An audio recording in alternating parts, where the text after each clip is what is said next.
How are we doing? Okay. It's been a quick 6 weeks and a fun 6 weeks.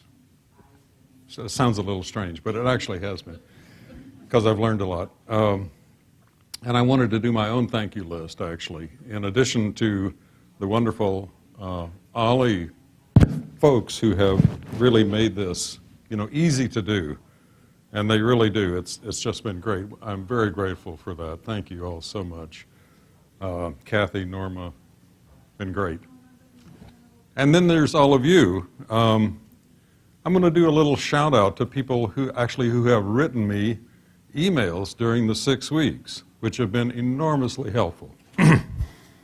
Joe Ryan, Bob Christenberry, Jim Sullivan. Now, Jim Sullivan didn't actually write me, but he did by proxy. And we're going to turn to what he had to say last week a little later and explore it in more depth. Marianne Kipp, Charlie Bond, Kathy Graithwaite also sent something very important to me. Cheryl Graves, Brenda Starnes, Marshall Levinson, William Swartz, and F. Clark Williams, Jr. If I've missed anybody, I'm sorry, but these were just enormously helpful in terms of what was going well, what wasn't, what we ought to cover, what would make sense to look at. And people who came up after the sessions to ask questions or to correct me on some piece that I had messed up, and just the conversations between us. I mean, I really feel this is a joint learning venture. It's not like me, the expert, telling you something. We're all trying to figure this out, and your help is really much appreciated. So, thank you. So, recapitulations, poems, nagging doubts, and responses. So this is going to be a little more staccato even than it usually is, right? With some disjunctures here and there, transitions. So, feel free to stop me whenever you're not clear what's happening or I fail to make sense, which of course, as you know, does happen.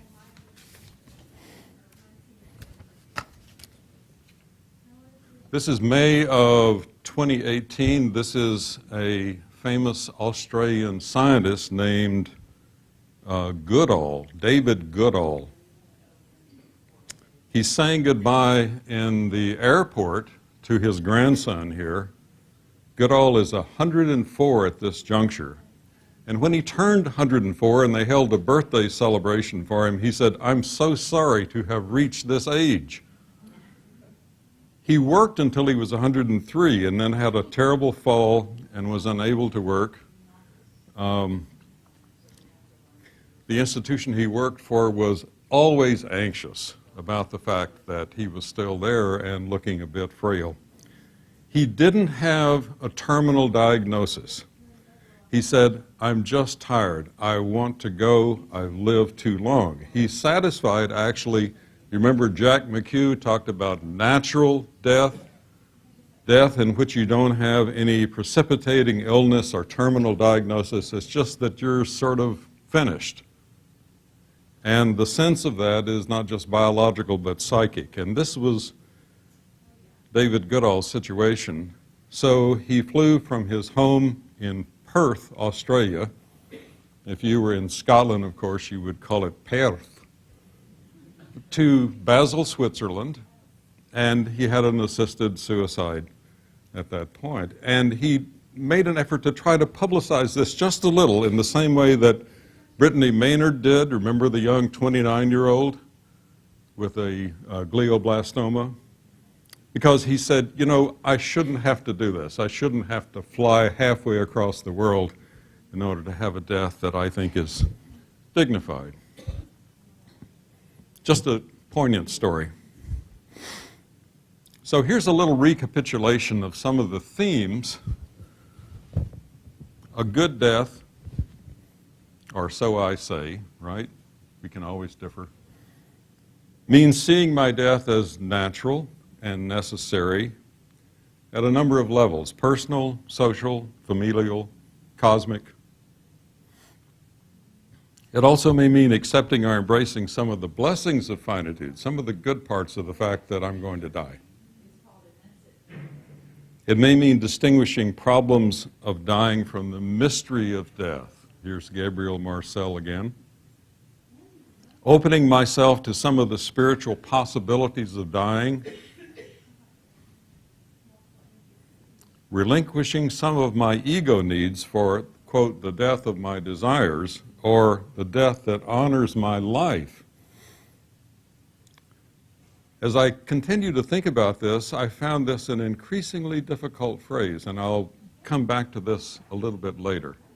There's the business about a death that you want in which you're trying to avoid certain kinds of death, right? A long, agonizing, painful death, or a death following a couple of months in a coma, or something of that sort. And then there's the question about the positive attributes of death. More about that.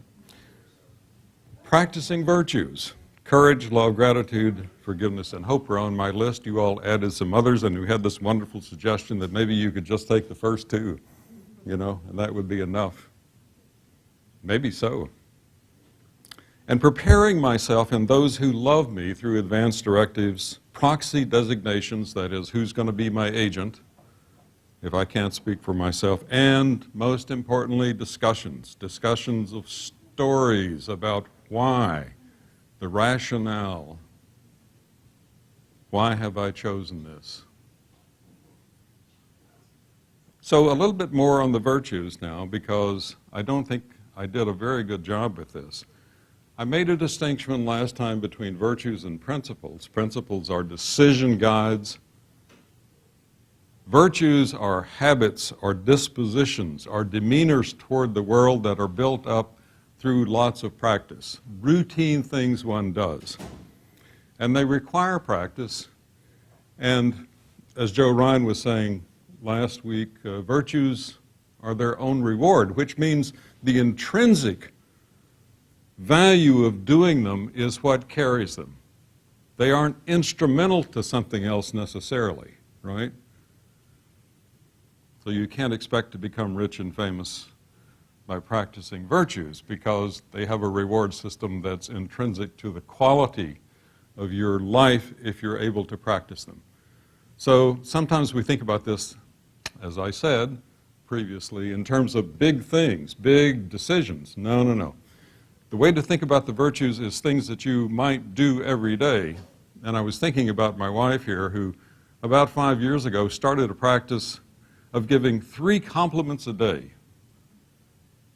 usually to people she doesn't know, people in the checkout line at the grocery store, or people who would wait for you at a table in a restaurant. But something that would make a little bit of, there's something good or desirable or interesting or beautiful about you, a part of what one would do. I can't pull this off, but she does it.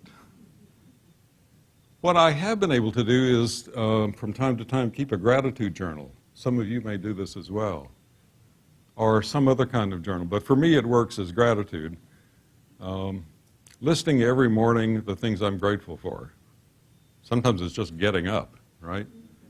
But it's a way of trying to evoke in oneself a kind of disposition or demeanor that hopefully will carry through, so that you might say, if virtues can shape the decisions at the end of life, I might say to myself, then I could die in character.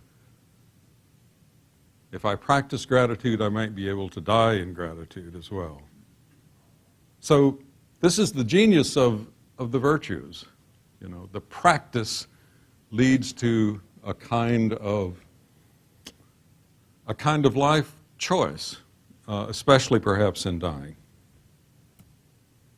I've also been thinking a lot about the need for ritual, and we haven't really talked about this explicitly.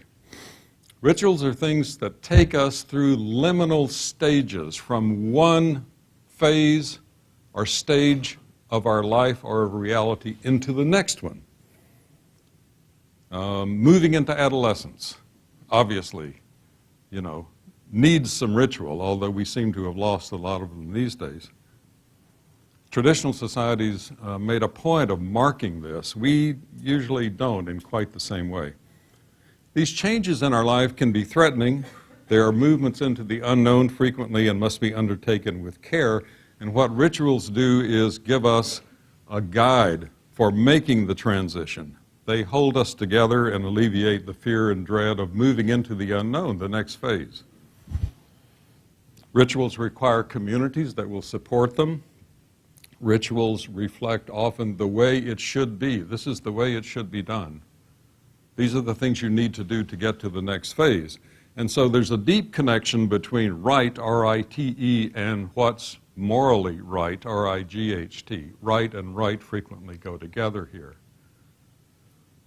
And if one doesn't have a ritual for moving into some of the more profound changes in life, like dying, then I think it comes out as fear and dread and denial and so on. So rituals are a way to get in touch with this mystery of change. Could you give us an example? Yes. Moving into adolescence, which my grandchildren are in the process of doing. And I'm noting the way that's understood by them and by their parents. In a more traditional society, the males would take the young male off and teach him what it is to enter manhood. My grandson now has, a driver's license? And I'm not saying my children are doing a bad job. I'm just saying that there needs to be a way of marking this in some way that welcomes people who are entering a new phase of life into what it is that they're going to experience. Retirement. It's a huge one. So we need some rituals around retirement, other than just the gold watch or the, I'm sorry? Death. Death? Yeah, death is...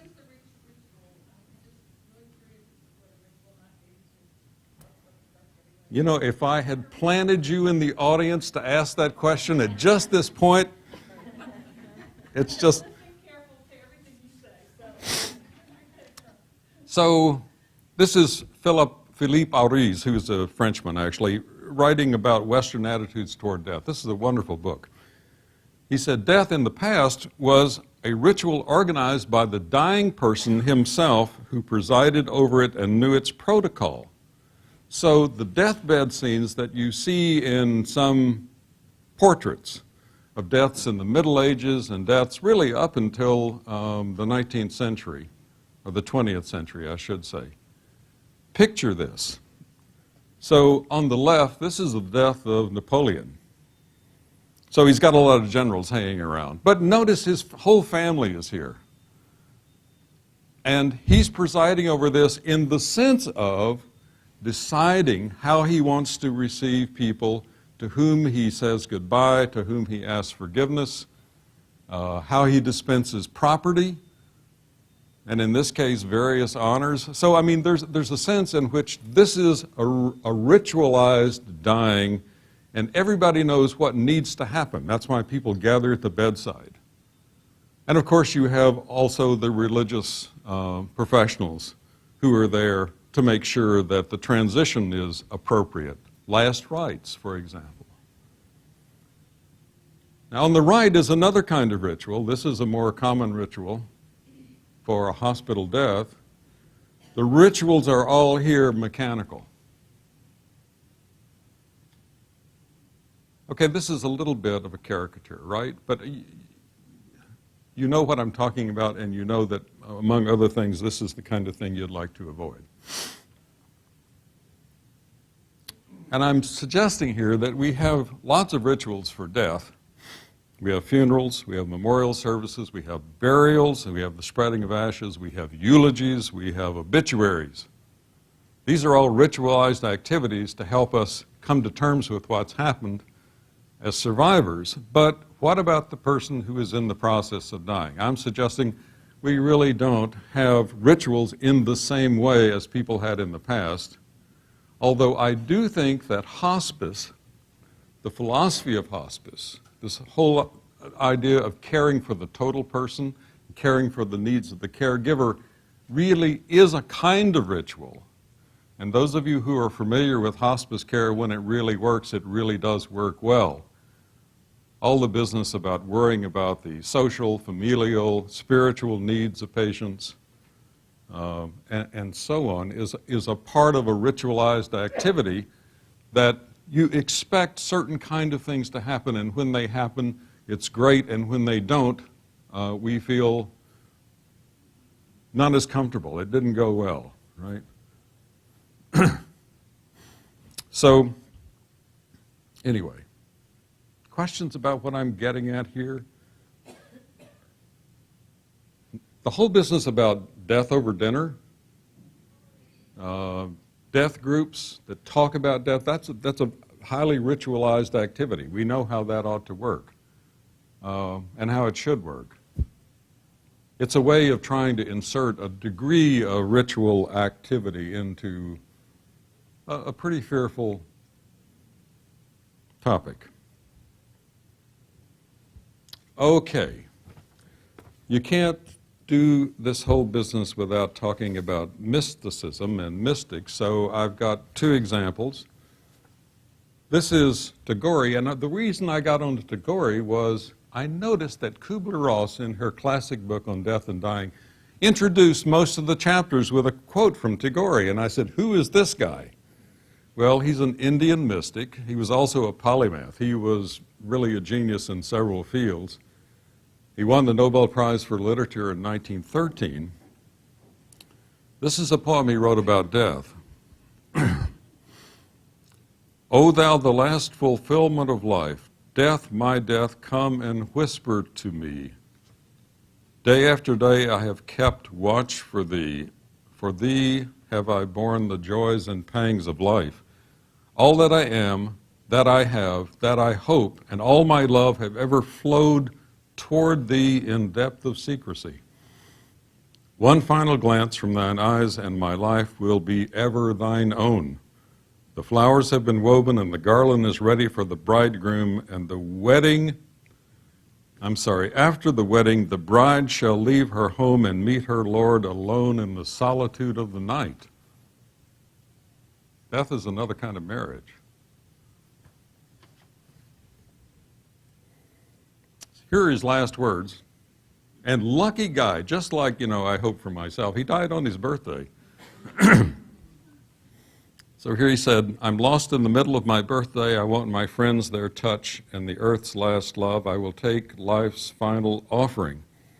I will take the human's last blessing. Today my sack is empty. I have given completely whatever I had to give. In return, if I receive anything, some love, some forgiveness, then I will take it with me when I step on the boat that crosses to the festival of the wordless end.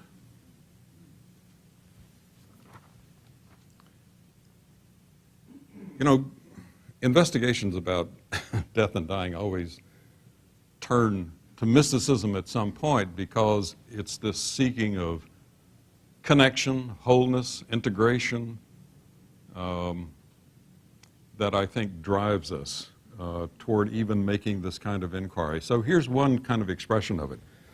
I want to give you another one. Walt Whitman, my candidate for the most important poet in American history, wrote a poem on the death of Abraham Lincoln, which was entitled When Lilacs Last in the Dooryard Bloomed. This was 1865. And it's a tale of great sorrow about the loss of Abraham Lincoln. The great star fallen. Really a beautiful, very moving poem. But in the middle of it, stanza 14, he has a little hymn to death.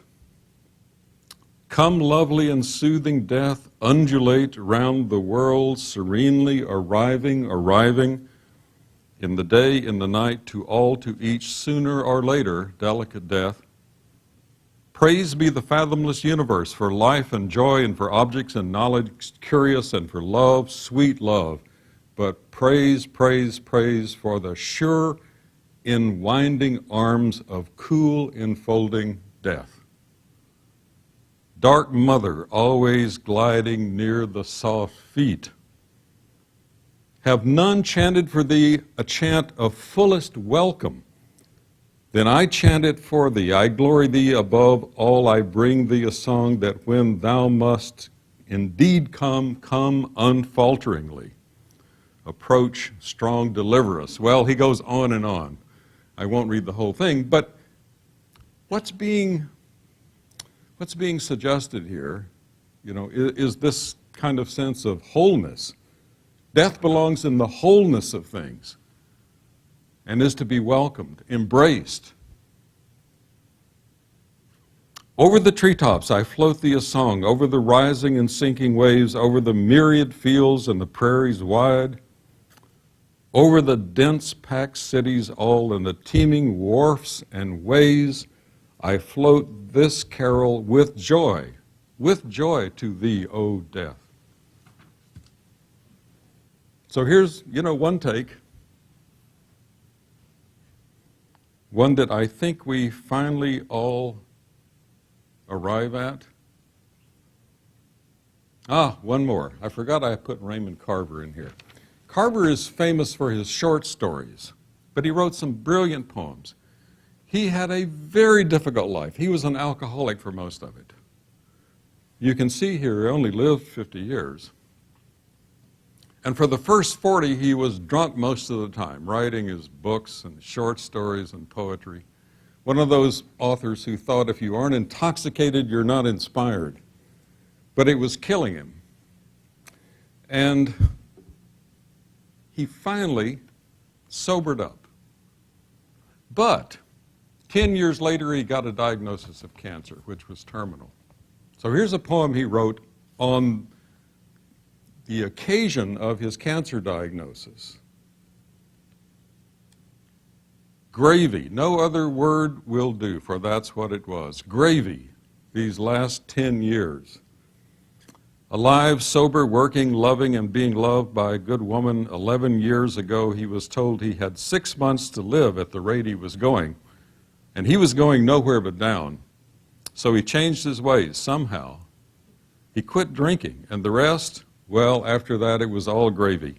Every minute of it, up to and including when he was told about, some things that were breaking down and building up inside his head. Don't weep for me, he said to his friends. I'm a lucky man. I've had 10 years longer than I or anyone expected. Pure gravy. And don't forget it. And then, in his last publication of poems, a little volume called A New Path to the Waterfall, he's still thinking about this. And so there are some fragments in there, and this is one of them that I particularly like. He's saying, speaking to himself, and did you get what you wanted from this life? Even so, I did. And what did you want? To call myself beloved, to feel myself beloved on the earth. Kind of like Oliver Sacks. So this intense sense of gratitude, I think, is, again, a part of the experience that's hopefully there for all of us. Okay, I'm changing directions. Further thoughts and responses. Okay, here the staccato part really kicks in. From emails you've sent me, from further thoughts I've had, from a few snippets of conversation we've had together, maybe we're asking the wrong questions. A medical, legal, and ethics system that asks only what we want and gives us options based on our preferences, right, as good autonomous beings, fosters, I'm suggesting, a perverse ethic. The medical, legal, and ethics systems, maybe we should also add here the religious systems that support us, need to ask what is most important to us and what do we want our deaths to mean for ourselves and others. So the question difference between asking, what do you want, okay, and what would make this meaningful? What's most important to you right now? So if we can ask that question, maybe we'll make some headway. The idea that we're going to carry a kind of ethic of independence, right, of autonomy into a dying process, as we've discussed before, just seems to me maybe we're just asking the wrong questions here, and we need practice at asking other ones. Not asking enough questions. Okay, and I think Bob Christenberry, who channeled Jim Sullivan in his question, I think it was last week, how many of you have asked your physicians, right, about the things that we've been discussing here? And so here's a list, I hope this is reasonably accurate, of things that might be asked if you get a terminal diagnosis. Ask your doctor, what are my options, and what do you recommend, and why? Please give me your best estimate of how long I have. Oh, and doctors are so loath to do this most of the time. But, you know, prognostications are quite important to people at this juncture. What am I likely to experience from now till the end? What additional services can you help me mobilize to minimize my suffering? What's out there that you know about? One of the striking things about all the books about end of life that are supposed to be giving us advice keeps saying you're going to have to mobilize all your own resources. You're going to have to be really prepared. You're going to have a checklist, you know, of people who can take care of this, that, and the other. But actually, a lot of this could be done in the healthcare system. There's a part of it which is entirely devoted to this, palliative care and hospice, for example. So these are good things to ask. I don't think we're all on our own about this. And the question number 4, I trust you, okay, I'm not doubting your word, but if you were me, would you seek a second opinion? Did I get this roughly right? I just think this is just wonderful advice, and I appreciate so much your help in including it.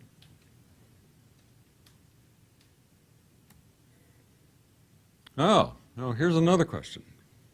So we looked at John Hardwig, you know, my friend, the retired professor of philosophy at the University of Tennessee, Knoxville, who said, you know, people have a duty to die under certain kinds of circumstances.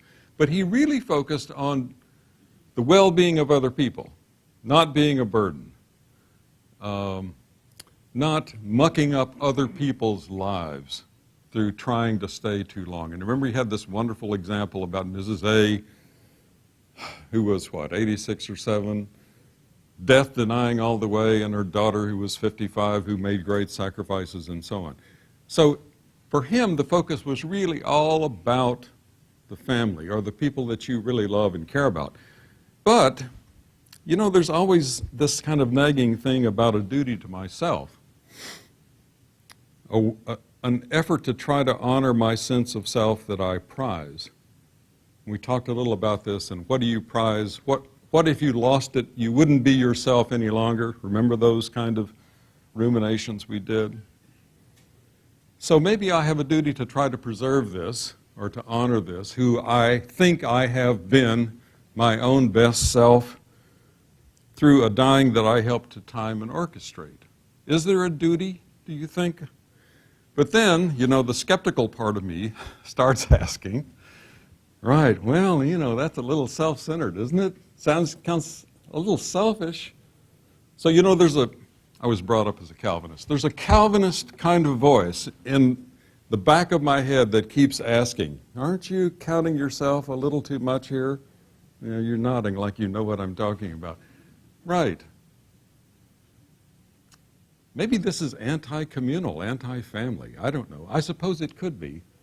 But there's still this hankering, I think, for many of us, not just for avoiding that kind of negative death we find really horrifying, but some kind of death that we say, yeah, you know, this would be a great way for me to go. This would be something it would be true to me.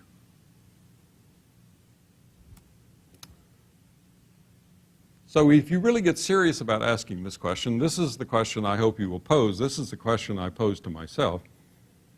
Is the quest for a death that honors my life quixotic? So here's Don Quixote, right?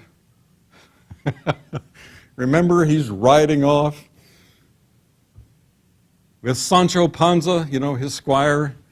He's killing the dragons. But it turns out they're windmills, right? It's a wonderful novel. It's just funny. It's just great. And it's kind of a reminder, you know, of the fact that there can be quixotic kind of desires and quest for us. And maybe this kind of, you know, death that is really mine. It's really Larry Churchill's death, you know. He went out just like he lived. Damn his hide. You know, it was really just the way he should have gone, right? I want that, but you know, there's something a little worrisome about that too. See, we don't reach conclusions in a class like this. You know, we just keep asking questions and we keep trying to reformulate them so that they maybe will seep a little deeper. Okay. You may remember that in the very first session I put out this typology. Fearful, minimalist, hopeful, vitalist, and anxious agnostics. So someone wrote me, how about a fourth one? Called it loving realists. He said they are realist because they understand and accept that our bodies are programmed to die, just as individual cells in our body are programmed to die. More about this in a minute. So this is a realism. The loving part, because they would make many of the same choices as the fearful minimalist. Remember, people are going to take the first train out, but with very different motives, wanting to spare their loved ones, unnecessary, unwelcomed. And this guy had a long list. He had thought about this. Stress, worry, anguish, exhaustion, guilt, disturbance, diversion, and financial burdens. That's quite a list. But the loving realist, maybe this is another way to think about this that we should consider. Now here's what he was alluding to. Two types of cellular death. Apoptosis from the Greek, which just means falling off. Predetermined biological cell death, which determines when a person dies if there is no illness that accelerates the timing of death. And if I get the science wrong, I'll expect you guys to correct me, all right? Necrosis is cellular death caused by factors external to the cell or tissue, such as infection, toxics, or trauma. So the idea that our cells are, in a sense, programmed to die, is there something in that we can draw from in terms of the larger metaphor of our lives?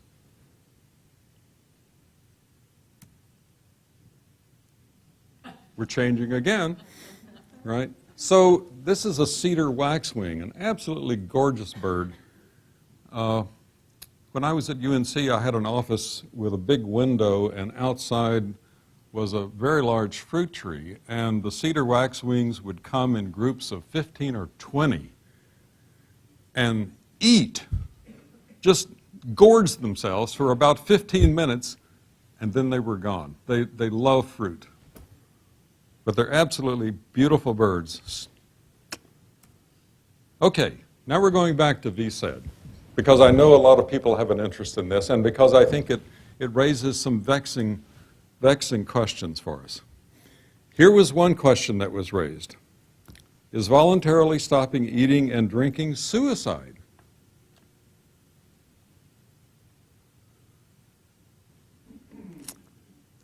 Well, my response, not necessarily yours, but mine, is something like this. To call it suicide would be to ignore the context, causes, and purposes of this action. Refusing food and drink if you're terminally ill is more like refusing a respirator, a feeding tube, or a major surgery. It is non-beneficial in one of two senses. So trying to parse this out, you could ask, am I hungry and thirsty? If you're not, then this lack of hunger or thirst could be a sign that I'm in the dying process. I no longer have a desire or an urge to sustain myself. If I have discerned that my time has come and that nutrition and fluids are not helpful to me because they no longer sustain me, they're in the long run really not beneficial in this physiological sense, except for maybe just a short extension, right? But if I am hungry and thirsty, if the answer is yes, then I want to avoid a death I find unacceptable, and then I will see food and drink as non-beneficial in the sense of thwarting my purpose. So, two different senses of non-beneficial. One in the kind of largely physiological sense, and the second in terms of the value sense. This doesn't benefit me because it's not what I want for my life. It's not in accord with my sense of myself. It's not a part of how I believe I should be now. So that's kind of an argument for saying, no, I don't see this as suicide. I don't see it as taking one's own life. I see it in a different way. But you can always disagree with me, you know. And when you do, I always learn some things, so don't hesitate. So let's look at a little case of VSED. This is taken from the medical literature 2 years ago. An elderly man with widely metastatic cancer was seen in palliative care consultation.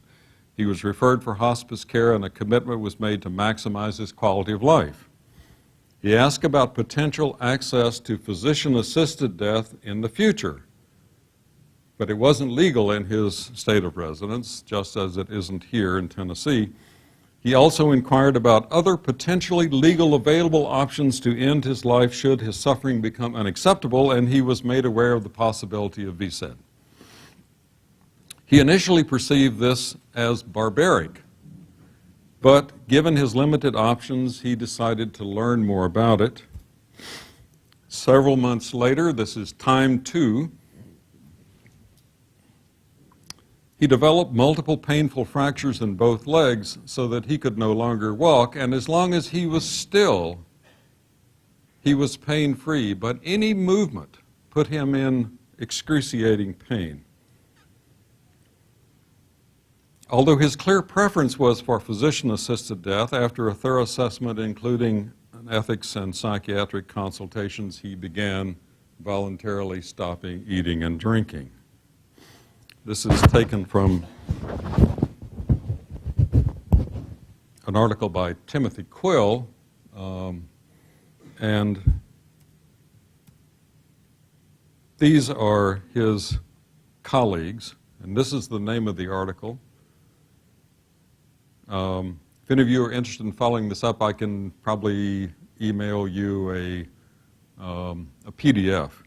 But Quill, Ganzini, Trog, and Pope, all very prominent people in end-of-life thinking. Okay, so he begins VSED, right? Sounds good, okay, so far. A few days later, the patient becomes delirious and makes repeated requests for liquids. So what do you think the physician should do, and what should the proxy decision maker do at this juncture? Now, this is a little different from the patient with Alzheimer's, right? Who has really lost competence because of his underlying illness. So this is a person who just, in the absence of food and fluids, becomes delirious. And I'm told that there aren't a lot of studies done about this, but about 15% of the time, this will happen. So what's the proper response here? What do you think should be done? Yes, sir. Give him water.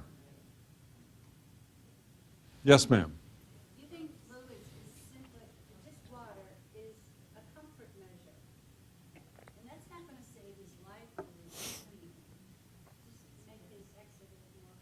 Well, giving him water might prolong his life. It might prolong the dying process for him. Well, extreme thirst is an incredibly painful thing. Okay? Other thoughts? Yes, ma'am. I've just been through this exact situation with a dear friend, and the family was in favor of continuing to withhold because it had gone on for a month. But he was in such discomfort that the hospice folks gave him some water. So it did prolong his life another several weeks. And so it was hard on everybody, but I think they would all agree it was the right thing to do. Okay. Yes, ma'am.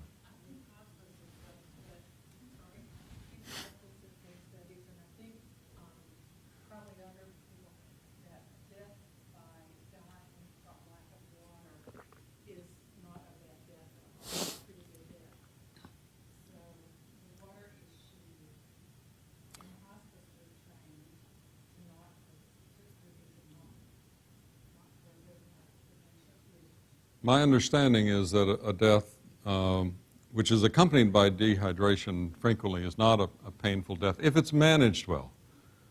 And so that's one of the key things. I'll come to that shortly. Yes, sir. What's the difference between palliative care and hospice care? Well, good hospice care is palliative care. Palliative care is a much broader concept, and it has to do with alleviation of pain in all kinds of situations. So the palliative care specialist, I'm trying to channel them here, would say palliative care is something that ought to be available to anyone who needs it, not just the terminally ill. But hospice specializes in palliative care around end of life. That would be my short answer. And I'm very happy to be corrected by anybody who wants to gloss that a bit. Most people don't get palliative care as soon as they should. Most of them get it a couple weeks before they die. Palliative care is 6 months in most cases. So that's entirely true. Most people don't get palliative care as soon as they need it. Most people don't get hospice care as soon as they should, as we know. Okay, what do you do with the delirium here? Does the delirium not matter? Is the delirium not consistent with or roughly the same as the non-authenticity of the Alzheimer's patient?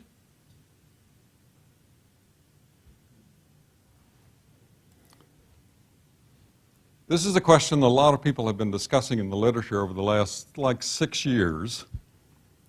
Can VSED include a Ulysses contract? The Roman name for Odysseus. So here is Odysseus. He's trying to get home from the Trojan War, right? And he has all kinds of adventures, and one of them is that he has to pass by the island of the Sirens.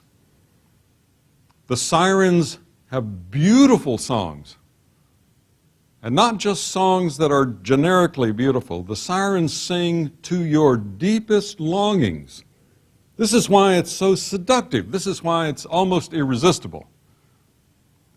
The reason I like this particular kind of portrait of Odysseus and the Sirens by Waterhouse is that he captures the real essence of what's at stake here, because the Sirens are not mermaids, they're not sexually seductive. The Sirens are beings that sing into your soul. And they are birds of prey with the heads of women. So the siren song had everything to do with them getting you to eat. The island of the Sirens was a carcass of bones, full of bones. So you'll remember what Odysseus does. Is he says, okay, I want to hear the sirens, but I can't let any of my crew hear them. So he stuffs their ears with wax, and he says, tie me to the mast, and if I struggle to get free upon hearing the siren songs, you just bind me all the tighter. Whatever you do, do not let me loose. which is like a VSED request for no food and water. Whatever I say, right? Don't give it to me. So this is the question, ethical, legal, medical, spiritual. Can you include a Ulysses type contract in your VSED? Now, as I remember, many of you thought that might be all right for Alzheimer's, but maybe not in the case of delirium. I'm just kind of curious what the differences might be. I think it's important to understand there's probably not a right or a wrong, that in the moment. Oh, of shucks, really? That's in the moment of that very difficult decision, you're not going to do everything perfectly. And one day you're going to relinquish and give the poor guy some Great. water, and the next day you're going to go, you know, I really shouldn't be doing it. And then that's all right. You have to be gentle with and kind with yourself. Oh, thank you so much. That's such good advice. You have to be gentle and kind with yourself. I agree entirely. Entirely. This is the recommendation of Quill, the lead author, and his colleagues about these kinds of situations. He said, you really need to discuss in advance with the professionals and with your proxy agent and plan for the possibility of loss of capacity like delirium and a request that might come and changes in the patient's desire. And here, the difference between a real change, saying, gosh, I thought I really wanted no food and water and that would be the way I would go out, but now I really don't want that anymore. That's a legitimate change. But a request from delirium is yet another request, and it's these kind of changes, right, that need to be planned for, or so they say. They say aggressively manage the delirium. Use medications to alleviate the thirst without giving much fluid. And they also remind us some patients do not succeed at the first try. I don't know the statistics on that. I'm not sure anyone has kept it in terms of multiple tries at this. But clearly the people who are determined are the people who are going to succeed in doing this, and also the people who have done a little advanced planning and the people who have a proxy on board. And you've just given us another testimonial to how difficult that can be. We've talked about the courage required. Yes. Yes, ma'am. Now you're going to have to stand up. I'm sorry. I'm thinking that when the patient is no longer able to not, how can I say, lost the capacity to think right. I think that that's a point when the other, the physicians, has to make the decision. Can you repeat that? Because if a person is not longer able to function, mentally to function, yes, then I think that that is the place where the physicians have to step in. Yeah, we're at a particular, thank you for that remark. The physicians need to step in, and I certainly agree with that to a certain degree, but we're in the period in which suspicions of old-style paternalism are still out there, and the idea that you need to say what you want and you need to have the physician collaborate with you to find what you truly want and to get there together is kind of where we are.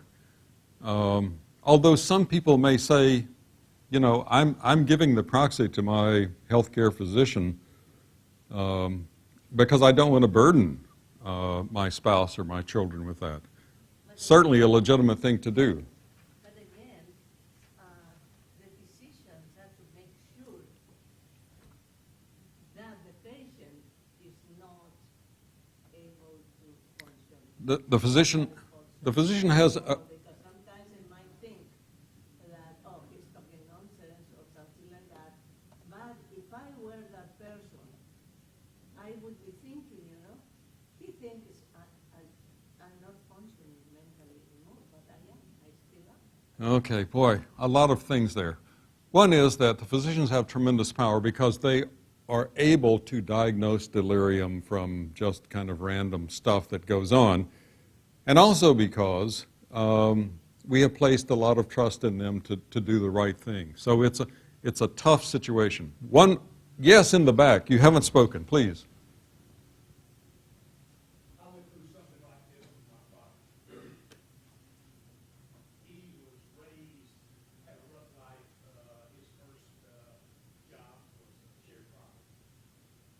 And when it came time for his demise, he told me, he says, I am not afraid of dying.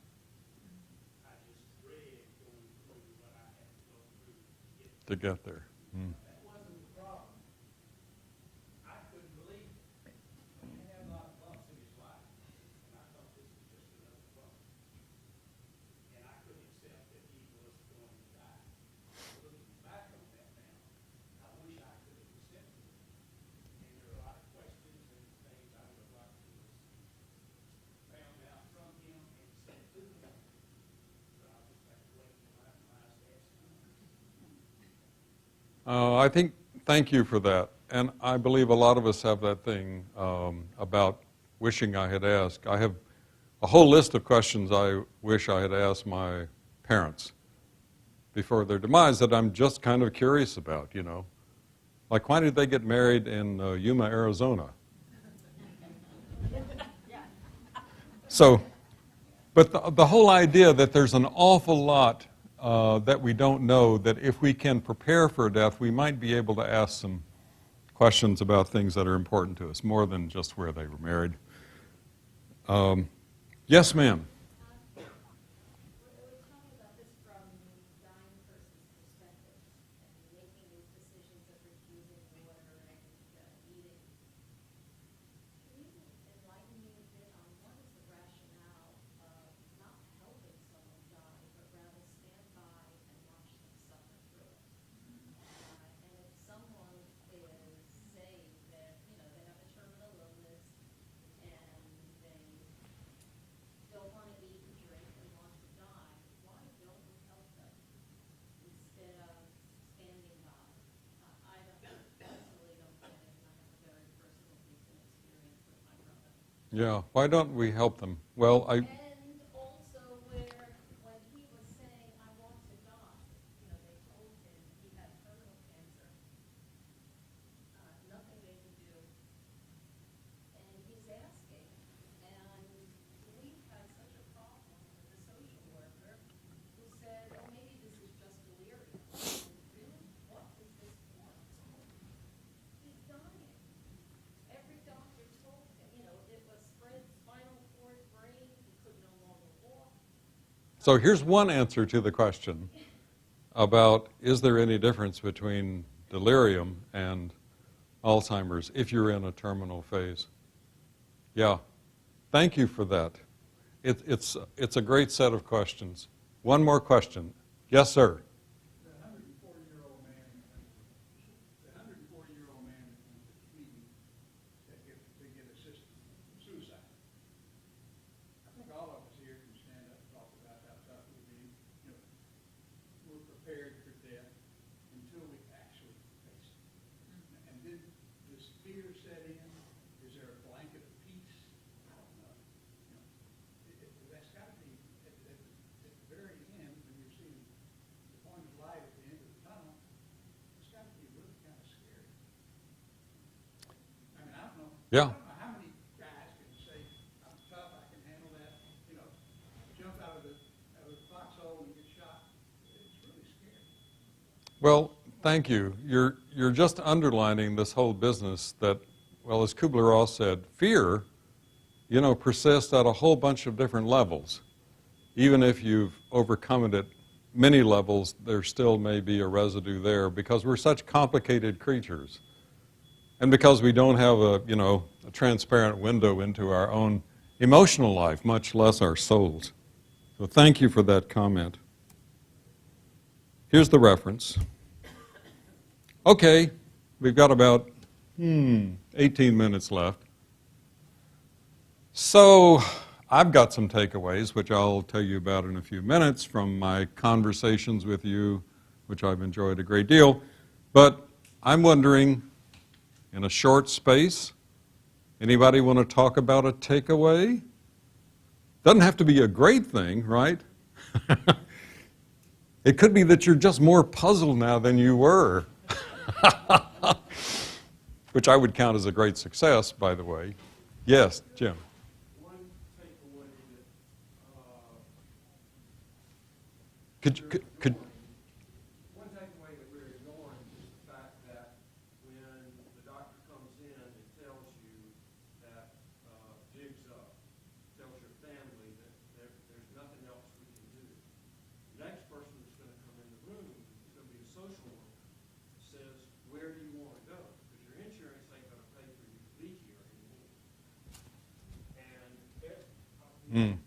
it always blindsides people, and you can understand why. But that's the way the world is. So you've got hospice, you can go home, you can get home health care, you can get home health care by your family. But that's got to be a part of the process. They ain't going to let you die in the hospital. So this is one of the things we need to be prepared for. Thank you very much. Yes, sir. I just think you should consider giving this class for families. It's very hard to bring this up to your kids. You think them sensitive and you want to protect them. It's bridging the gap. Talk to your kids about this. But if you have a family class, it might be interesting. Well, it's a great idea. I couldn't get my kids to come to a class like this. And if I told your kids this, they wouldn't believe me. You're the only believable agent here. Yeah, they don't want to hear it. And this is why, it's not just what I want or what I believe would be right for me. It's the why question. We become convincing if we can tell a compelling story about it. So, I've said this before, but I tell my kids about the story of my uncle, who was in a persistent vegetative state for years. And I said, don't ever do that to me. That's the worst thing that can happen to me. Blah, blah, blah, blah. Well, and I've written about 20 articles about this. So, not that they've necessarily read them, but, they know I have strong convictions, and they know I have reasons, and that's it. Having reasons, having a rationale, having a compelling story about why this makes sense for you. And it's a revealing of, a piece of who you are that they may not know. Yes, sir. This may be diverting a little bit from what we're talking about here, but I've had to go through this with my dad and my mom. Both cases, when they were just about to reach the crossing the veil, so to speak, they would reach up and like they were trying to touch somebody, grab something, and mumble into a hearing. I just wondered if you have had any experience with that, and has anyone tried to explain it, whether it be religious or physical? Yeah, there are lots of testimonials out there to just that effect. Seems to be a common thing of seeing one's deceased relations, reaching up for them.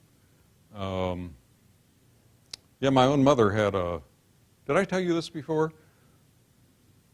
She woke up after being in a semi-comatose state for several days, sat straight up in the bed, and gave what people call the 10,000-mile stare, somewhere way out into the distance, not at me, not at my sister. And then she lay down and died. And my sister's response to that was, okay, I can do this.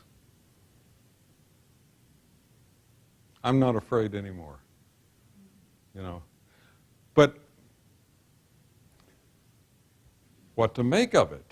I don't know what to make of it. The world is just stranger than we think.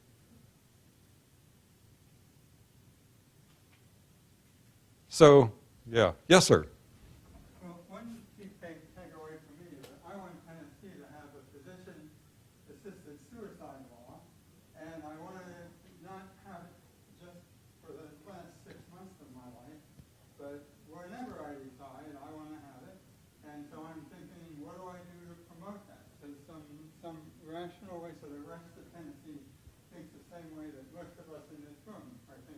What can we do to get the legislators sort of on board with it?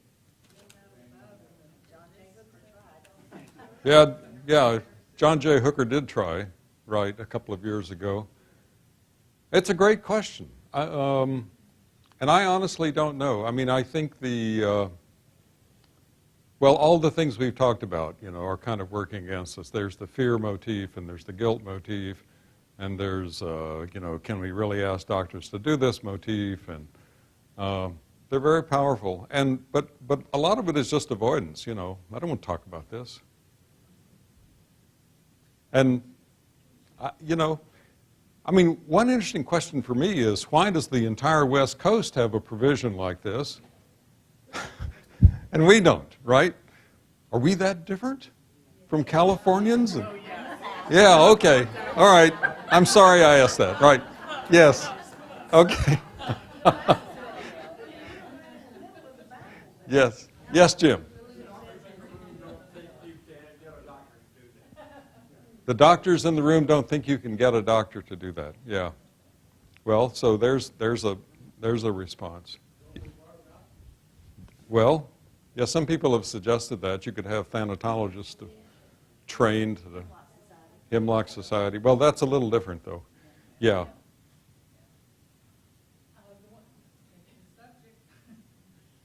The thing that I can take away, which I think is beautiful, powerful, wonderful, is the Alzheimer's thing that you gave us. I don't know, same thing really. The Advanced Directive for Alzheimer's Care. For Alzheimer's, I just think that's just a wonderful thing, and we intend to use it, so thank you. That's Good. a great takeaway. Thank you. Yes, ma'am. There is one point that I wonder. We didn't speak about it. There was a man about 57, 58 years old dying at the hospital of cancer. He had a second opinion, and they all confirmed that he's died. So the minister from our church was called for the last rites. When he came to the hospital, he couldn't find the patient. So he went and was living where he's been, and it happened and all these things. And he was told that he checked out. His cancer had just disappeared, and he checked out and went back to work. So, Yeah. so taking all the decisions, determining that he was lying, but I believe it's the power of God. He was probably a truly believer. Thank you for that. Yes. Yes, ma'am. One of the things that I have as a takeaway is my husband and I have made our final arrangements, and we have talked to our family about end of life and what we would find acceptable. But in listening to all of this, I think we need to have that discussion more and more, because I'm not so sure that our children are going to be comfortable executing our wishes. Even though it's written, even though Mhm, it's mhm. directed, I think that we need to really keep our families involved, saying, this is what I want, this is what I don't want, and it's okay for you to do this for me. Yes, thank you very much. And just to underline here, it may not be a member of your immediate family who you designate as a proxy for all kinds of reasons. Well, we felt that our children needed to be comfortable with our decisions. Yes. And that, Well, that's important, even if they're not designated as the agent in charge. Yes, ma'am. We have recently rewritten our wills and our advance directive, and none of my children live here. And I have sent them all copies of it, and they all put it in a file someplace, not having read it. And I force these children. So I said, do you know where it is? Oh, yeah, I think it's. Yeah, yeah. And I think I got it, I'm not sure.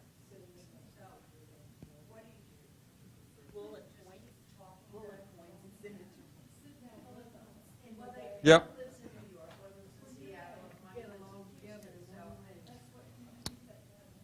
in Houston, so Well, I mean, would it be so bad for Thanksgiving or Christmas dinner, you know? I mean, no, this is a serious question. I mean, I really think this is the kind of thing the families really need to talk about. Yes, yes, right. So I don't have any solutions to this, really. I mean, I just acknowledge this is a real issue. But this is why we have to be persistent, too. Yeah, I just wanted everybody to know that they weren't the only ones. Yeah, right. So, my husband passed away a couple years ago, and my 3 sons were all in different places with this. And I would say to that rather than sending the paper, I would say, I need your help with this more than I have ever needed help with anything in my life. I need to trust that you will hear me and that you will promise to follow through in some way that matters to me. And that once you get into that space, then the conversation can shift. Until you get in that space, there can't be a conversation. It just can't happen because it's one of the things I was saying earlier is that we talked a lot about intellectual things with death, but to me, in all the deaths that I've witnessed with families and friends, that in the end it's an emotional decision. And everybody has to be on the same page. My middle son just pretended that his dad was on a business trip. That's the best he could do. And my oldest son and youngest son, my youngest son stayed with us when he saw how bad things were at Christmas time. He decided to stay longer and actually was there when his dad died. We both were. And my oldest son had a really tough decision. He said, Mom, he was in the middle of a merger in a big company. He's got a high position. And he said, Mom, they're laying off my people. And I said, you got to go home. And he said, I don't know what to do. He said, that man that I see is not the man that I've loved all my life. It's a man I no longer know.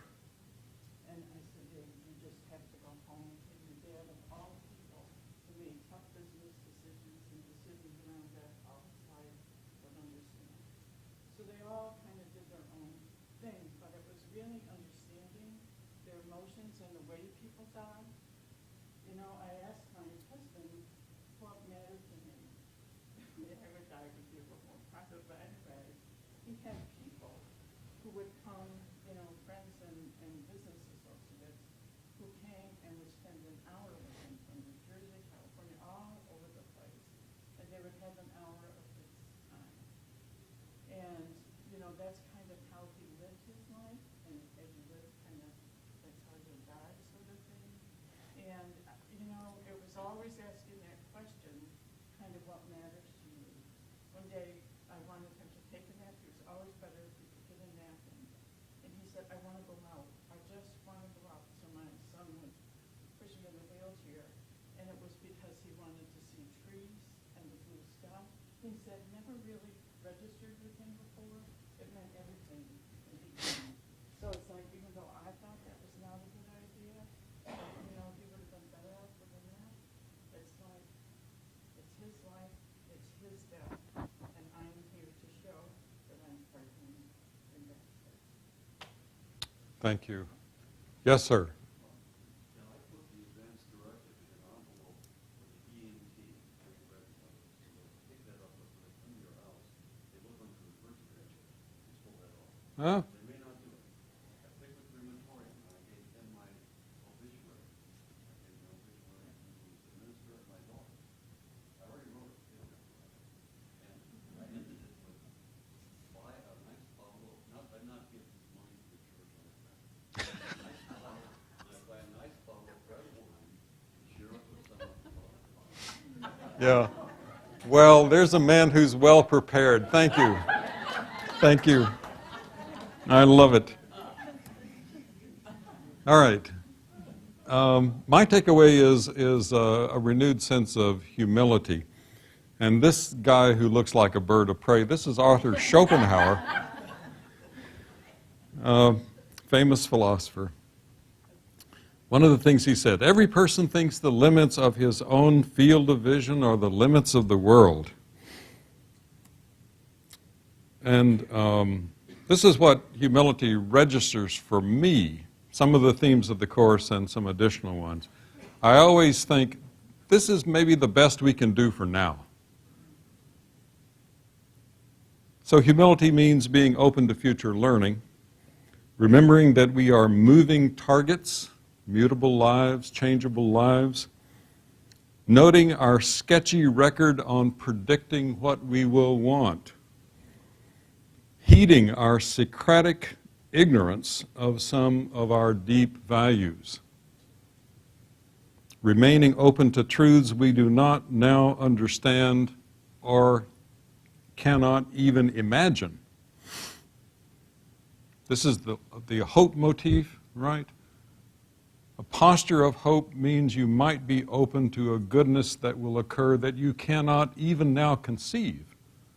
Not a hope for X, but hope in that sense. So trying to remain open to that, I think, is an ongoing challenge. So my favorite theologian, Soren Kierkegaard, said, we live our lives forward, but we really understand the backward.